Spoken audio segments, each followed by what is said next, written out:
நாம பார்க்க போறது நாடுகளுக்கிடையே நேரத்தில் பாகுபாடு வருவதற்கு காரணம் என்ன? எல்லாருக்குமே தெரியும் பூமி சுத்திட்டு இருக்கு அப்படின்னு. ஆனா பூமி எந்த திசையில இருந்து எந்த திசையை நோக்கி சுத்திட்டு இருக்குன்னு தெரியுமா? எல்லாரும் என்ன நினைப்போம்னா கிழக்கிலிருந்து மேற்க பார்க்க சுத்துதுன்னு நினைக்கிறோம் இல்லையா?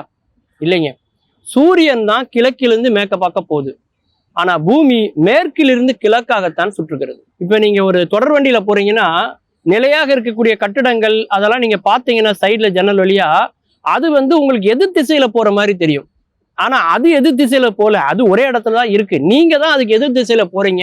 அதனால உங்களுக்கு காட்சியில் எப்படி தெரியுதுன்னா எதிர் திசையில போற மாதிரி தெரியுது.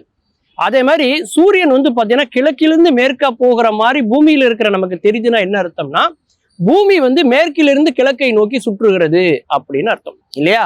இப்போ இந்த பூமி எங்க இருக்கு அப்படின்னு பார்த்தாக்க அந்த அச்சரேகை தீர்க்க ரேகைன்னு சொல்லுவாங்க. எக்ஸ் ஆக்சிஸ் ஒய் ஆக்சிஸ், அதாவது லாங்கிடியூட் லாக்டிடியூட் அப்படின்னு சொல்லுவாங்க. கீழேந்து பாத்தீங்கன்னா நம்ம இந்தியா எங்க இருக்கு அப்படின்னா அந்த பூமியில 8 டிகிரியில இருக்கு. மேல எது வரைக்கும் இந்தியா இருக்கு அப்படின்னு பாத்தீங்கன்னா 37 டிகிரி வரைக்கும் இந்தியா இருக்கு. அதே மாதிரி இந்தியாவினுடைய மையப்பகுதி என்ன அப்படிங்கிறத நம்ம பார்க்கணும். ஆங்கிலேயர்கள் ஆட்சி காலத்துல அதற்கான கணக்கெடுப்பு நடத்துறாங்க. இந்தியாலேயே முதல் சூரிய வெளிச்சம் எங்க விழுது தெரியுமா? சூரியன் எங்க உதிக்குது தெரியுமா? இந்தியால கிழக்க, அதுலயும் குறிப்பா அருணாச்சல பிரதேசத்துலதான் உதிக்குது. உலகத்திலேயே சூரியன் முதல்ல எங்க உதிக்குது தெரியுங்களா? ஜப்பான்ல தான் உதிக்குது. அதனாலதான் சூரியன் உதிக்கும் நாடு ஜப்பான் அப்படின்னு சொல்லுவாங்க. ஜப்பான்ல உதிச்சு அதன் பக்கத்துல இருக்கக்கூடிய நாடுகள்லாம் உதிச்சு அப்படியே பாத்தீங்கன்னா சிங்கப்பூர், மலேசியா அப்படியே வந்துதான் இந்தியாவுக்குள்ள அதுக்கப்புறம் மேற்கு திசையை நோக்கி போகுது இல்லையா? ஏன்னா கிழக்கிலிருந்து மேற்காக சூரியன் போகுதுன்னா மேற்கிலிருந்து கிழக்காக பூமி சுத்துது இல்லையா? பூமி ஒரு முறை தன்னைத்தான் சுற்றி கொள்வதற்கு ஆகக்கூடிய நாள் பாத்தீங்கன்னா ஒரு நாள்னு சொல்றோம். அது 24 மணி நேரம்னு சொல்றோம். ஒரு மணி நேரம் என்பது 60 நிமிஷம். அப்ப 24 மணி நேரம் அப்படிங்கிறது நீங்க கணக்குல எடுத்தீங்கன்னா 1440 நிமிஷம். பூமி ஒரு தடவை சுத்தி வர்றதுக்கு எத்தனை டிகிரி டிராவல் பண்ணணும்னு பாத்தீங்கன்னா 360 டிகிரி டிராவல் பண்ணணும். அப்ப 360 டிகிரிங்கிறத 1440ஆல நீங்க வகுத்தீங்கன்னா 4 நிமிஷம் கிடைக்கும். அப்படின்னு என்னத்தம்னா சூரியன் 1 டிகிரி நகர்வதற்கு, அதாவது பூமி 1 டிகிரி நகர்வதற்கு 4 நிமிஷம் ஆகுதுன்னு அர்த்தம். அப்ப இந்தியால முதல் வெளிச்சம், முதல் சூரிய உதயம் எங்க நடக்கு அப்படின்னா அருணாச்சல பிரதேசத்துலனா, அவருடைய கடைசி சூரிய வெளிச்சம் அதாவது சூரிய உதயம் எங்க நடக்கும் அப்படின்னு பாத்தீங்கன்னாக்க பஞ்சாப்ல இருக்கக்கூடிய அந்த வாகா பார்டர் தான் அதனுடைய எல்லை. அப்ப இந்தியாவுக்கு எது மையம் அப்படின்னு பார்க்கும்போது பாத்தீங்கன்னா ஒரு நடுக்கோடு எங்க போடுறாங்கன்னா மத்திய பிரதேசம், மத்தினாலே மையம்னு அர்த்தம் இல்லையா?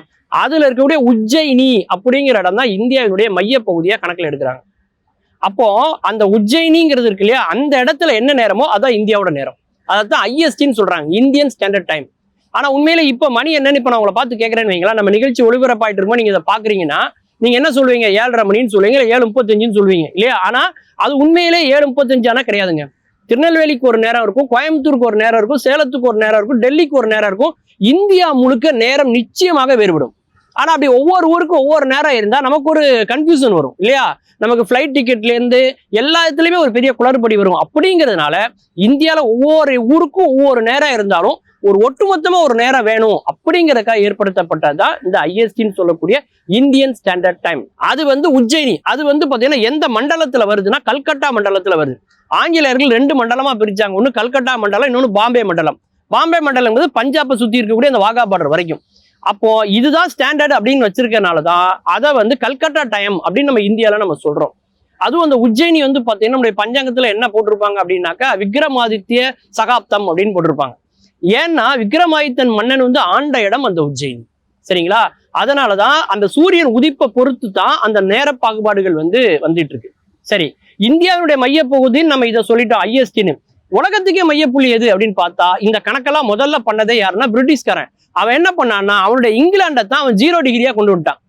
அப்போ உலகத்துல எங்கேயும் ஸ்டார்ட் ஆகுதுன்னா அந்த 0 டிகிரிலேயும் ஸ்டார்ட் ஆகுது. அந்த 0 டிகிரிங்கிற இடம் தான் பாத்தீங்கன்னா அங்க எந்த சிட்டி டச் ஆகுதுன்னு பாத்தீங்கன்னா கிரீன்விச்னு ஒரு சிட்டி டச் ஆகுது. அதனாலதான் அதை கிரீன்விச் மெரிடியன் டைம் அப்படின்னு நம்ம சொல்றோம், GMT அப்படின்னு நம்ம சொல்றோம். அதுல இருந்து இந்தியாவினுடைய மையப்பகுதின்னு சொல்லக்கூடிய அந்த உஜ்ஜயினி எவ்வளவு டிகிரியில இருக்குன்னா 82.30 டிகிரியில அது இருக்கு. அப்போ என்ன பண்ணணும்னா 1 டிகிரிக்கு சூரியன் நகர்றதுக்கு 4 நிமிஷம்னா அதன்படி இந்த டிகிரியை கால்குலேட் பண்ணா 82 நீங்க 4ஆல மல்டிப்ளை பண்ணணும். அந்த 30 4ஆல மல்டிப்ளை பண்ணீங்கன்னா 330 நிமிஷம் வரும். அதை அப்படியே நீங்க ஹவர்ல கன்வெர்ட் பண்ணீங்கன்னா 5 மணி நேரம் 30 நிமிஷம் வரும். அப்போ GMTக்கும் ISTக்கும் இடைப்பட்ட நேரம் என்னன்னு பாத்தீங்கன்னா 5 மணி நேரம் 30 நிமிஷம். இந்த மாதிரி ஒவ்வொரு நாடும் அந்த 0 டிகிரில இருந்து எவ்வளவு தூரம் தள்ளி இருக்கு அப்படிங்கறத வச்சு அதை நீங்க நாளால பெருக்கி அதை ஹவரா கன்வெர்ட் பண்ணீங்கன்னா அதை வைத்து தான் ஒவ்வொரு நாட்டுக்கு நாடு நேர பாகுபாடு இருக்கு. ஏன்னா இப்ப இங்க பூமி இங்க இருக்குன்னு வச்சுக்கோங்களேன், சூரியன் இங்க இருக்கு. சூரியனோட கதிர்கள் நேரா பூமியில படும்பொழுது அங்க நண்பகல் இல்லையா, இந்த ஓரத்துல படும்பொழுது அதான் வந்து சூரிய உதயம். இந்த இடத்துல கடைசியா படுற இடம் சூரியன் அஸ்தமனம். இங்க நண்பகலா இருக்கும்போது என்னுடைய மைய பகுதி, அதனுடைய பிறப்பகுதி பின்பகுதி பாத்தீங்கன்னா அங்க இருட்டா இருக்கும் இல்லையா, அப்படித்தான் இரவு பகல் அப்படிங்கிறது கணக்கிடப்படுது. இது எல்லாமே நான் வந்து கால்குலேட்டர் வச்சோ கம்ப்யூட்டர் வச்சோ நான் இதை பத்தி பேசலைங்க. இது எல்லாமே நம்ம ஊர்ல பஞ்சாங்கத்திலே சொல்லப்பட்டிருக்கு. எப்போ பூகம்பம் வரும், எப்போ நிலநடுக்கம் வரும், எல்லாமே பஞ்சாங்கத்தில் சொல்லப்பட்டிருக்கு. ஆனா பஞ்சாங்கத்தை நம்ம விமர்சனம் பண்ணி அது ஏதோ வந்து பழமையினுடைய அடையாளம் மாதிரியும் அது குப்பையில கிடக்க வேண்டிய ஒரு பொருள் மாதிரி நம்ம வந்து அதை விமர்சனம் பண்ணியே அதனுடைய அருமை தெரியாம நம்ம பண்ணிட்டோம். ஆனா பஞ்சாங்கத்தை பார்த்தாலே இந்த எல்லா நிலவரமும் இருக்கு. இன்னைக்கு வானசாஸ்திரத்தை ஆராய்ச்சி பண்ணக்கூடிய விஞ்ஞானிகள் முதற்கொண்டு இந்த பஞ்சாங்கத்தை பார்த்து தான் அவங்க எல்லா முடிவுகளையும் எடுப்பாங்க. மீண்டும் பல புதிய தகவல்களோடு அதில் அறியப்படாத பக்கங்களோடு உங்களை சந்திக்கிறேன். நன்றி, வணக்கம்.